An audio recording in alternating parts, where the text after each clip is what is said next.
Anenging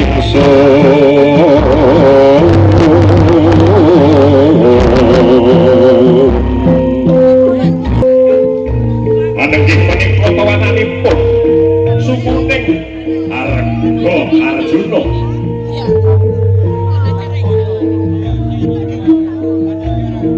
papan ingkang wiyar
dipun suwun rawuh wonten ing Tarung Agung Wilujengger.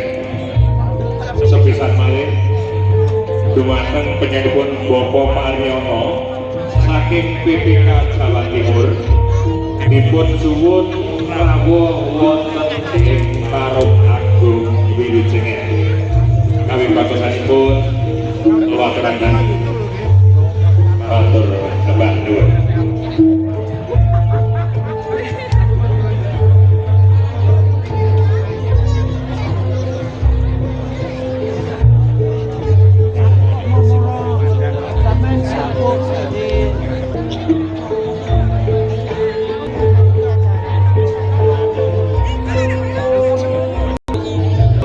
Sumawana Putri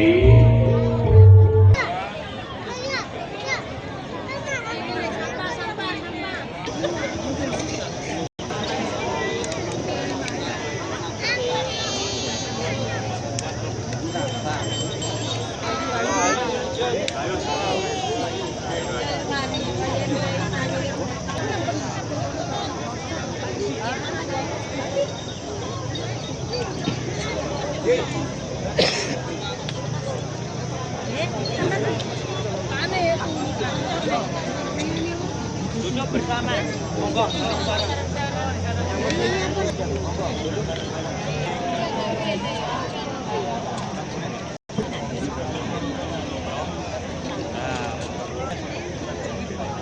Romo Sulis saking sepuh.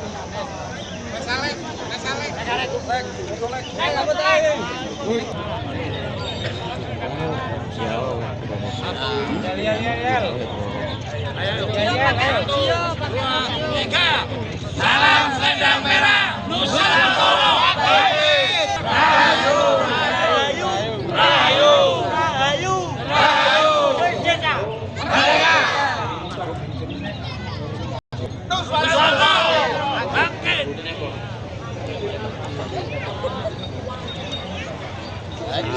Nusantara bangkit. Salam Selendang Merah Nusantara bangkit.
Kurapana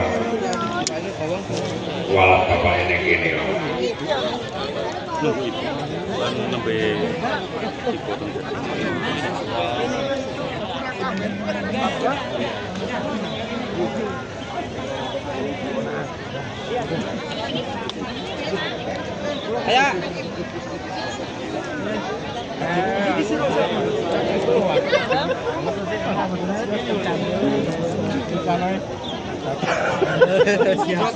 Lo jelek rame kok rare ya.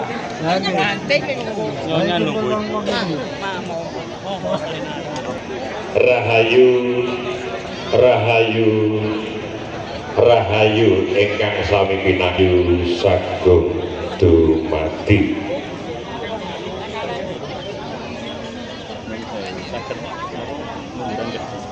Rong wilaheng Astumono Nomo Sidam Cekaring Bawono Lageng.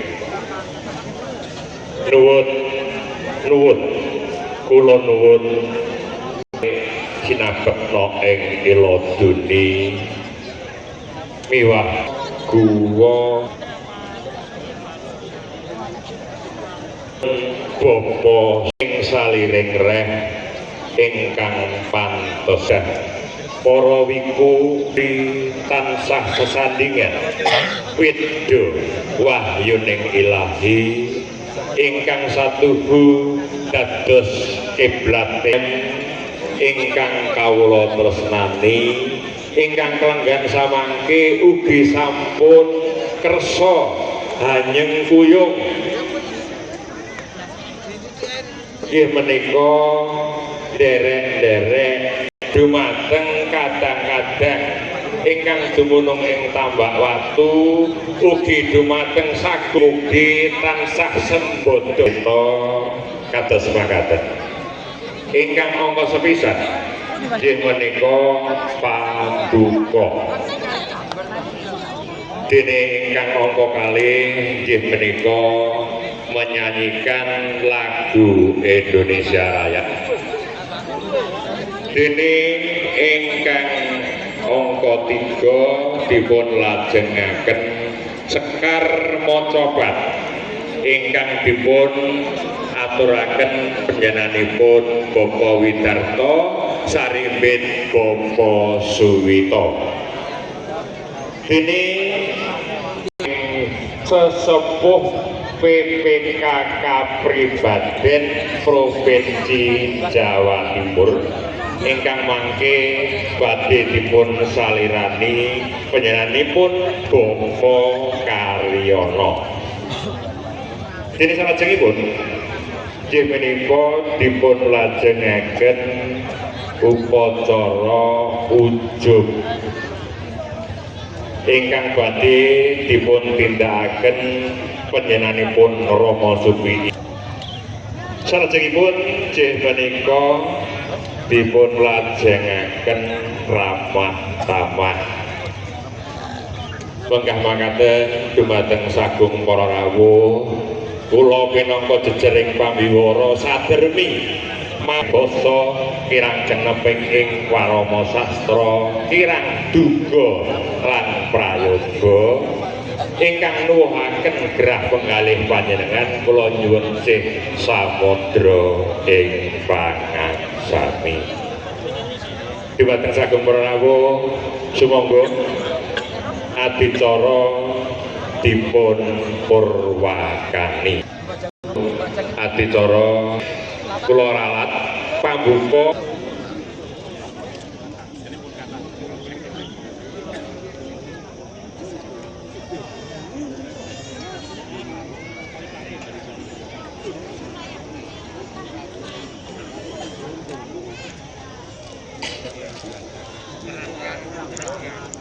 monggo.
Hadirin dimohon duduk kembali. Liring sepuh sepi hawa awas loro nengah tunggi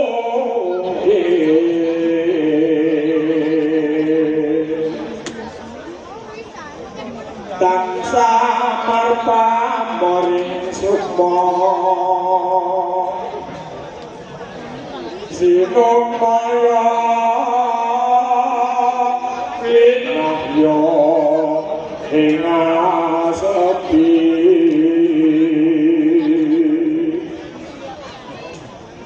sini pantalange kaku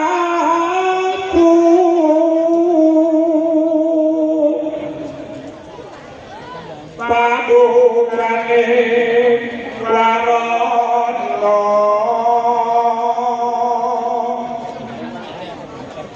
tarlen sakit iyep layap pengaluyung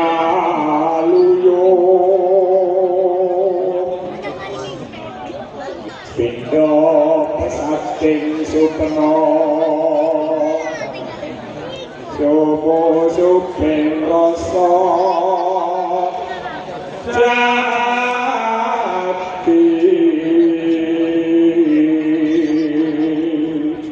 Matur nuwun.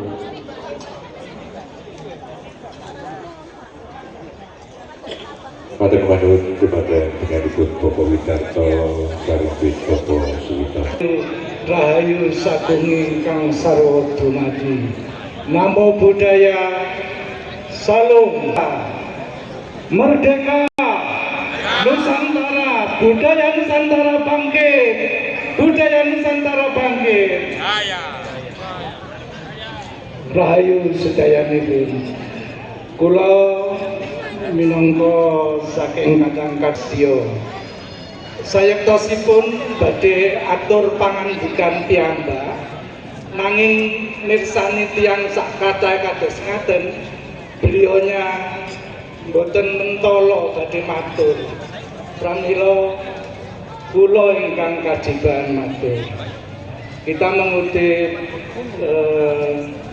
ngaturaken kuning panuwun bilih sampun paring izin inggih menika ngawontenaken grebeg sura wonten ing petilasan Eyang Gowontodudwa punika.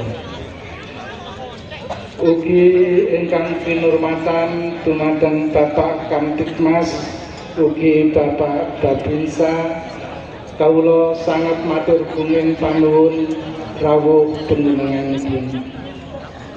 Ugi dumateng sedaya masyarakat Karang Taruna khususipun Taruna Tambahwatu Tambah Asri kula sangat matur gunging panuwun atas sengkuyunganipun acara dinten menika saged sukses sampur astanipun.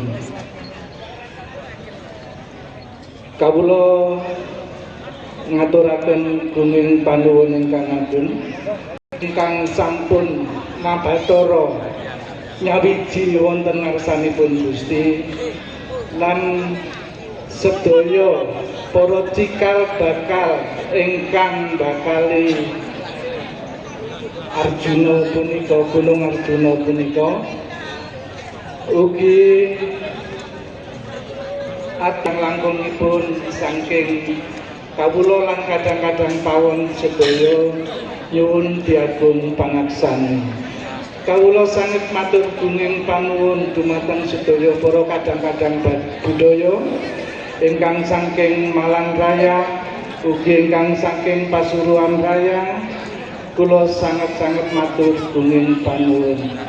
Pramila wonten kaanggahan punika menyatunya budaya bangsa kita akan bangkit seluruhnya dari Karang Taruna, dari muda-mudi, dari seluruh masyarakat desa masing-masing menurut keadaan masing-masing, menurut karena budaya, adat budaya adalah martabat bangsa yang harus kita kembangkan lagi supaya Nusantara ini benar-benar mempunyai dasar adat budaya yang sangat kuat sehingga kita dihargai oleh mancanegara karena adat dan budayanya.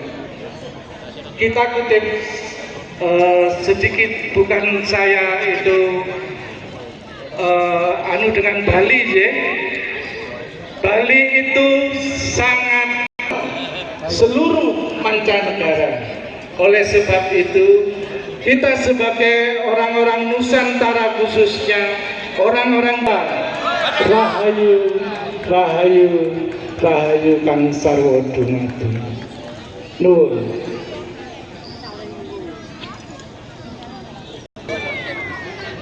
Saderengipun bareng matur salam dumateng ngarsa panjenengan Bapak Ibu kirang langkungipun nyuwun gunging pangsami kang agung dumateng sedaya tasih sakmenika mangertosi paguyuban budaya Jawi ingkang kirang langkung kepareng dalem matur kula namung mewakili warga masyarakat Dusun Tambak Watu, Desa Tambak Sari ugi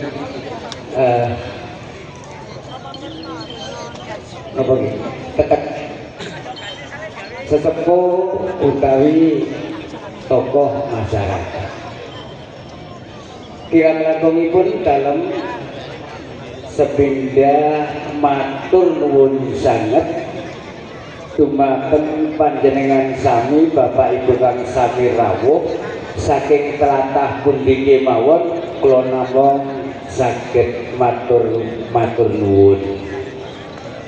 Dene napa adat menika adat budaya niki kula tasih mangertosi enggal sepindah niki termasuk dereng nate mangertosi. Ananging menawi Dusun Tambak Watu, Desa Tambak Sari kados adat satu suro niki sampun dados adat kebiasaan mulai langkung rumiyin sawaginipun para leluhur kula niki saben sasi suro nika dipun lujengi. Inggih menika ingkang pertama langkung mulya, mugi-mugi Bapak Ibu sedaya ingkang sami rawuh ugi ingkang ngawontenaken pasugiatan menika mugi Gusti Kang Maha Kuwasa tansah paring pitedah, paring rahmat, paring hidayah dumateng sesami kang sami rawuh ugi dumateng warga umumipun. Para bapak, para ibu, saha para rawuh ingkang kawula mulyakaken, kula namung saged matur pangewu-ewu matur nuwun.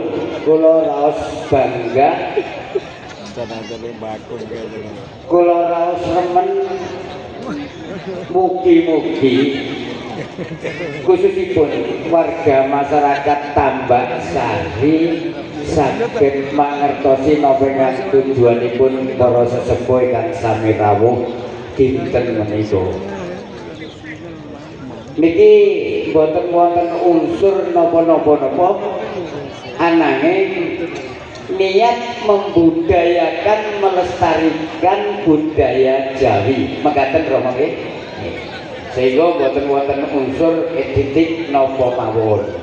Pramila menika selami niki warga kula piyambak masyarakat Tambak Sari niki insyaallah saged dados contoh utawi pitedah dumateng kula sesami warga Tambak Sari khususipun.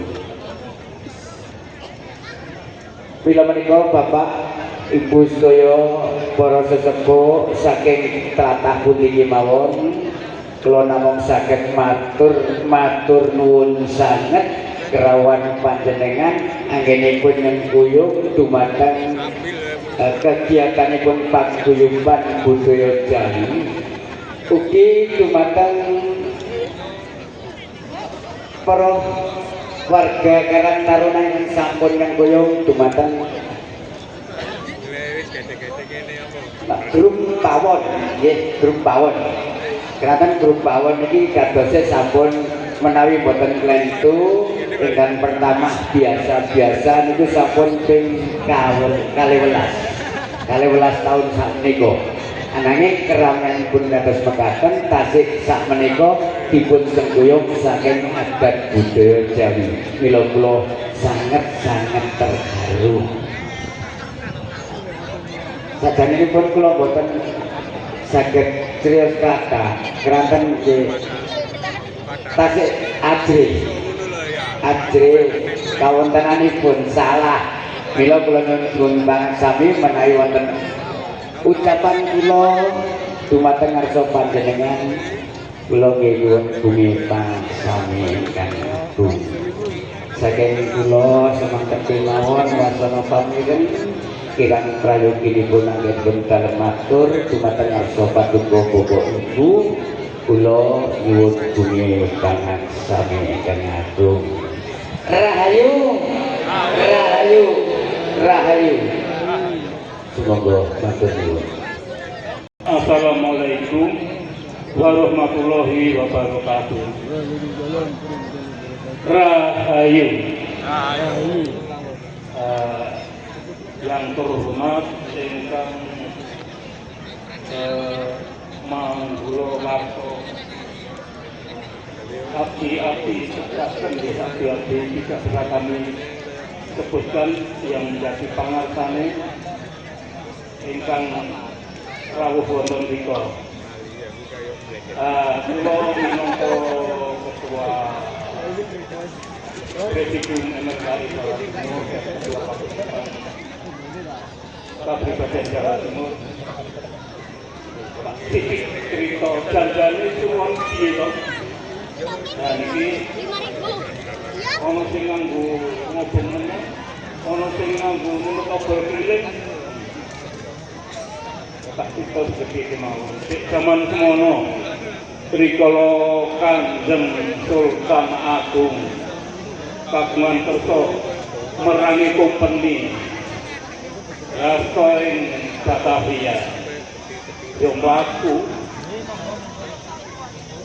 ini bertepatan waktu itu tumbuh ageng tahun Masehi saka Dawa dan tahun Hijrah neng Jawa bulannya tak alis berdiri bareng.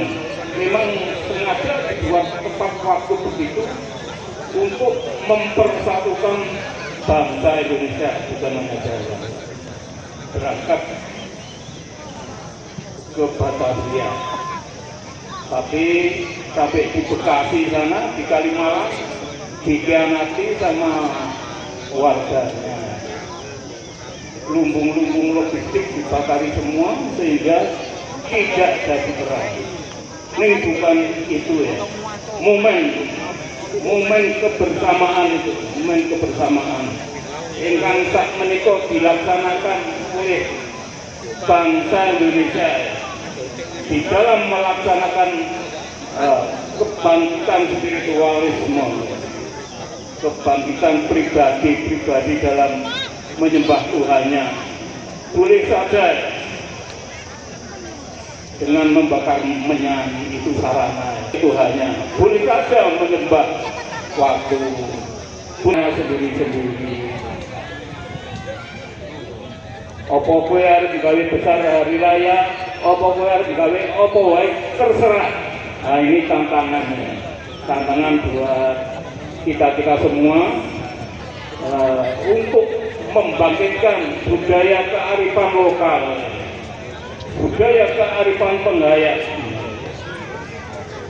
Sudah dikei aja ngomong, saya kira terus opo. Untuk itu merupakan tantangan bagi kita semua untuk melaksanakan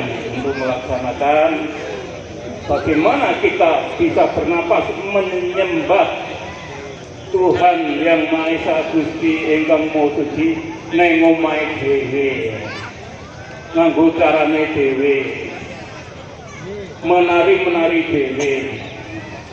Kados ingkang kula aturaken niku kemawon, kami berterima kasih kepada warga-warga kami yang bisa melantai merakyat adil bersama warga di sekitar ini.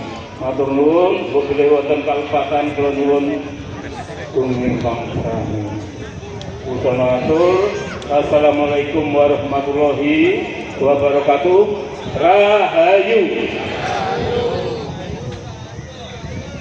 Matur manuwun dumateng penyanipun Bapak Karyono ingkang sampun paring wedaran kathah sanget dumateng panjenengan kula. Ugi kuwi wawasan saha pangertosan panjenengan kula. Abdi dalem Ngayogyakarta saking HB wonten, saking Kasunanan Surakarta ugi wonten. Anapa kula nyuwun mawanti-wanti dumateng kadang-kadang nunggil pasuwitan wonten ing Kasunanan Surakarta. Senajan to panjenengan lan kula menika benten ning dan budaya dan pelestari. Dados boten usah dipun benten-bentenaken. Kula suwun kadang-kadang saking Pakoso ugi saking Kusumahandra Lina kula suwun tetep turi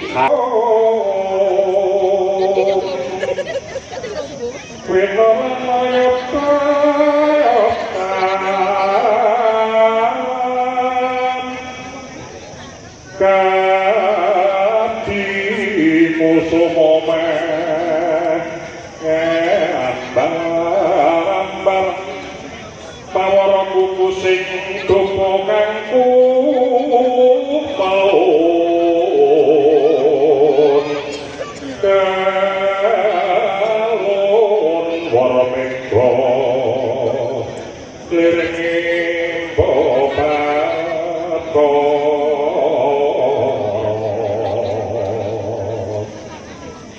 dan samara pamoreng sukma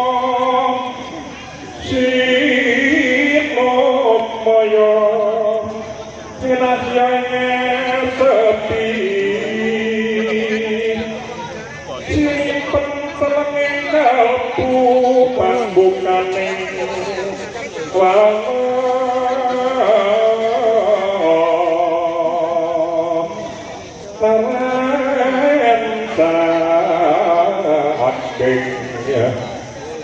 layak beliau pegaloyot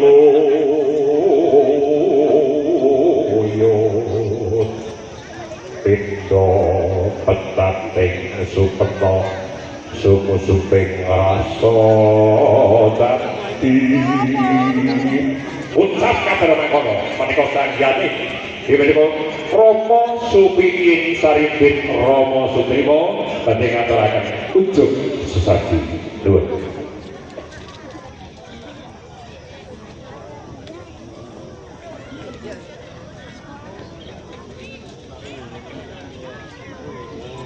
Sewu kagem kurator diiringi gending Ibu Pertiwi.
Menawi boten wonten Ibu Pertiwi kula nyuwun ketawa.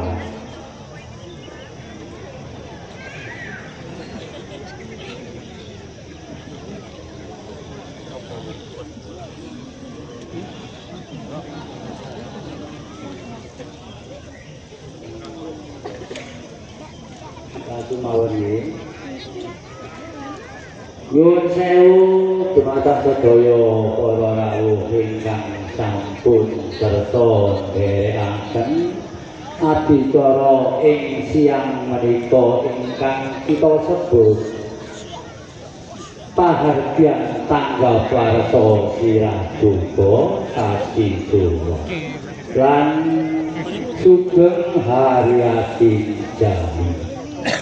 Bapak Ibu saha para rawuh ingkang tansah kawula hormati. Saderengipun kita sami ngertosi wedhunipun nggolaken sesaji filsafat ingkang sampun kapacak wonten ngajeng kita sami punika.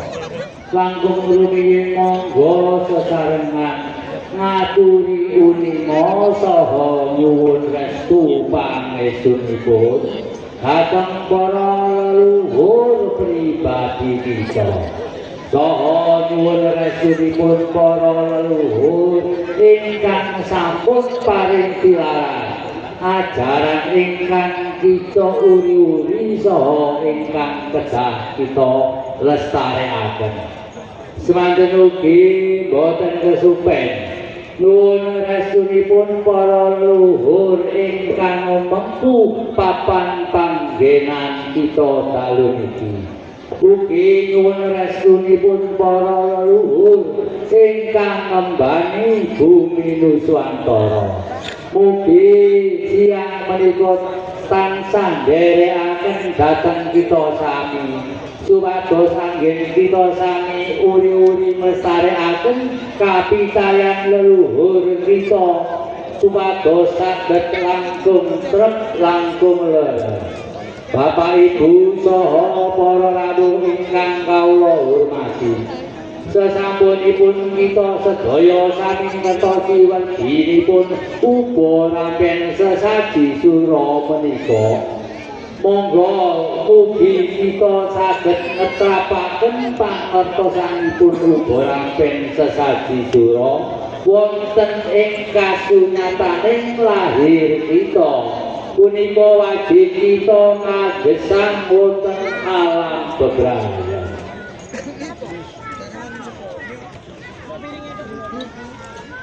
Bapak Ibu saha para rawuh ingkang kawula hormati,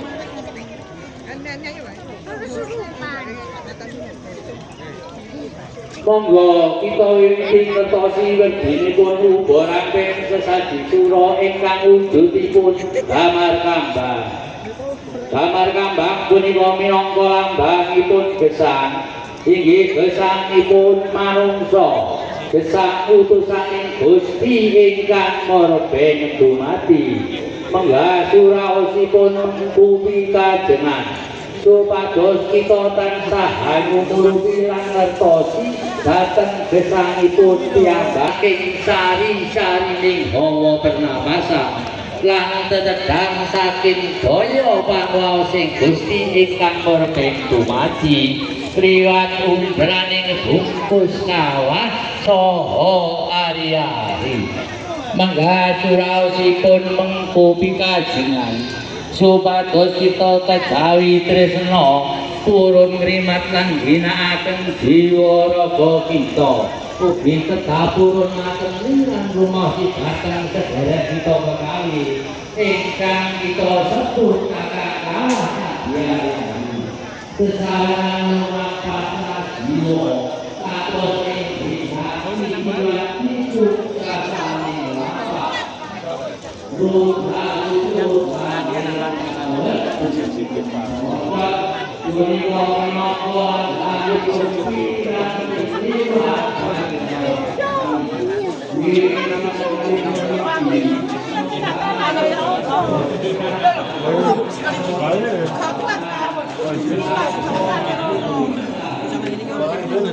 Ngapunten nggih.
ingkang utami nanging lembut ingkang prigel ingkang sae Bagus. ingkang murakabi tuku saged dados tepuk rodo asuraosipun mengku pikajengan supados kita tansah saged ngukuhaken tali iketaning gesang kita sampun ngantos melokor sampun ngantos benggang tansah imut dhateng Gusti ingkang Maha Suci andhangaken raos kaweningan saha turuh nindakaken dawuh tuntunaning Gusti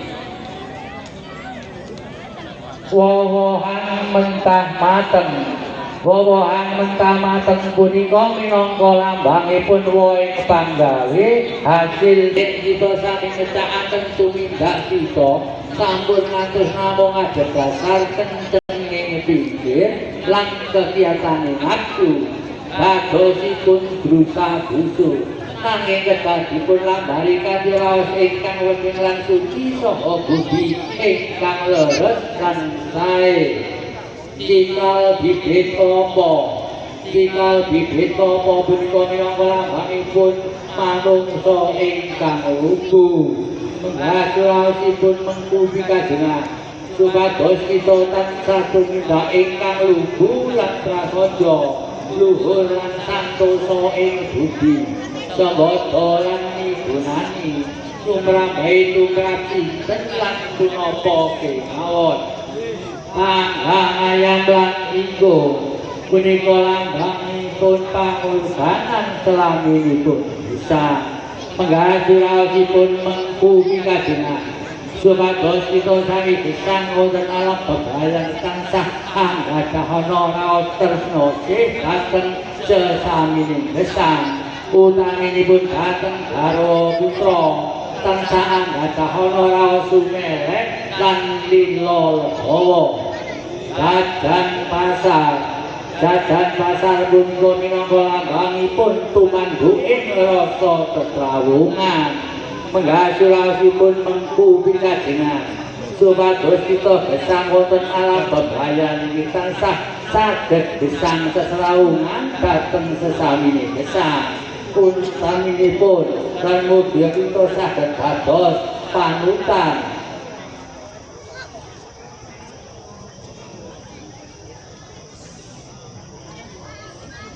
wentah mawi woh lan ontonipun punika lambangipun nanem tuwuh nyiram tuwuh nyambung tuwuh menggahipun mengku pikajengan supados kita sami tansah mantep dhateng gesang pribadinipun supados tumindak kita saklajengipun saged langkung trep langkung leres woh pari punika minangka lambangipun paripurna lan mentes menggahipun mengku pikajengan supados anggen kita sampun gilut kawruh kedah ingkang mentes wonten kasunyatanipun lan saged kita raosaken ngantos purnaning lelampah godhong kluwih punika minangka lambangipun linuwih menggahipun mengku pikajengan supados gesang kita wonten alam bebayan iki tansah keserenan sipating Gusti ingkang Maha Luhur kembar mayang punika minangka lambangipun jagate manungsa ingkang sampun mutus lan mumpuni saliring kawruh manungsa kang wis datan sinamarang ugi manungsa ingkang sampun apisi ing Gusti tinanggena dados lelang-lelang nurunaken wiji manungsa sedaya manungsa sejati menggahipun mengku pikajengan supados kita tansah saged ningkataken lampah panembah kita celah dhateng Gusti ingkang Maha Suci anengenaken raos kaweningan saha tuminajun pitados dhateng kuasaning Gusti ingkang morben dumadi saha ngukuh lan santosa ing budi Kodho andong puri punika minangka lambangipun katentreman penggasurasipun mengku pikajengan supados kita tansah siap ing siaga ing dedamo suci ingkang peparing gesang kita wonten Alabaprayan iki. Wa pisang raja, pisang mas, pisang ayu punika minangka lambang rahayu rahayu. Nun sewu para rawuh kaya ketutup miskin.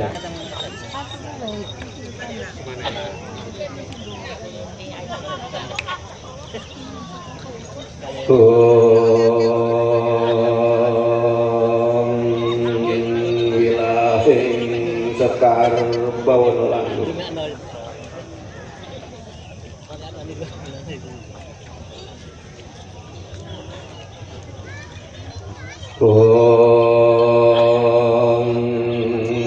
wilahing sekar bawana langgeng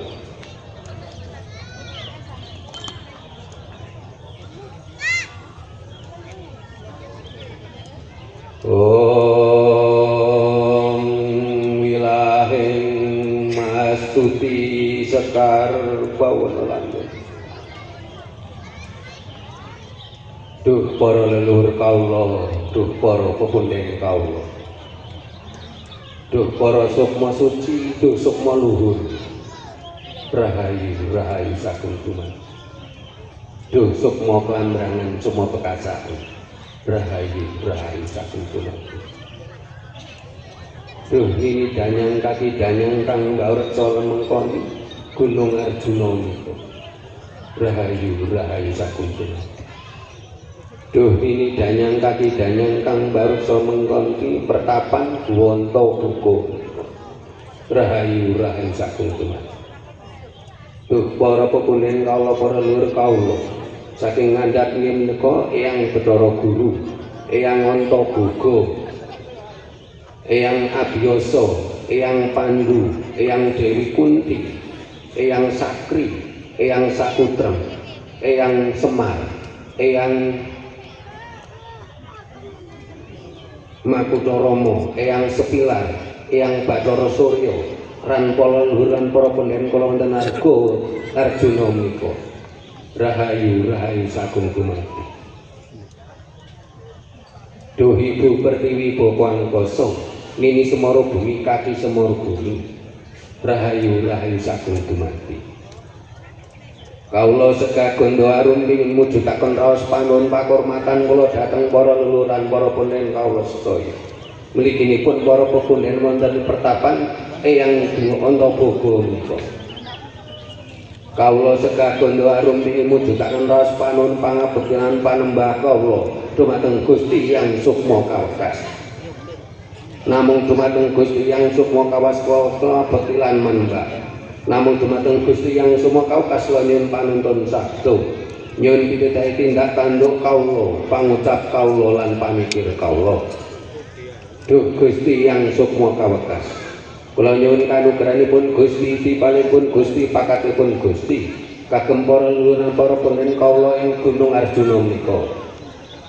Menawi dereng dados sukma suci ingkang dadosaken sukma ingkang suci, ingkang dereng dados sukma luhur ingkang dados sukma ingkang luhur, ingkang dereng dados sukma sampurna njenengan paringi kasampurnan. Lan kawula putra wayahipun kaparingan kegiatan jiwa raga kawula, kegiatan bondo donya kawula, supados kawula sangsaya kukuh, sangsaya sembada, sangsaya kuwagang. Anggen kawula ngayajeban agung lajengaken pakanipun leluhur dereng rampung. Nyuwun baline Jawa Ibu Nusantara menika. Duh Eyang para leluhur kawula ing Gunung Arjuna menika. Monggo Eyang kala dherekaken nyuwun baline Jawa Ibu Nusantara menika.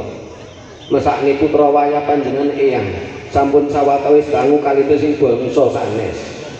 Mugi bangsa punika putra wayah menjenengan menika enggal mardika jiwa raga.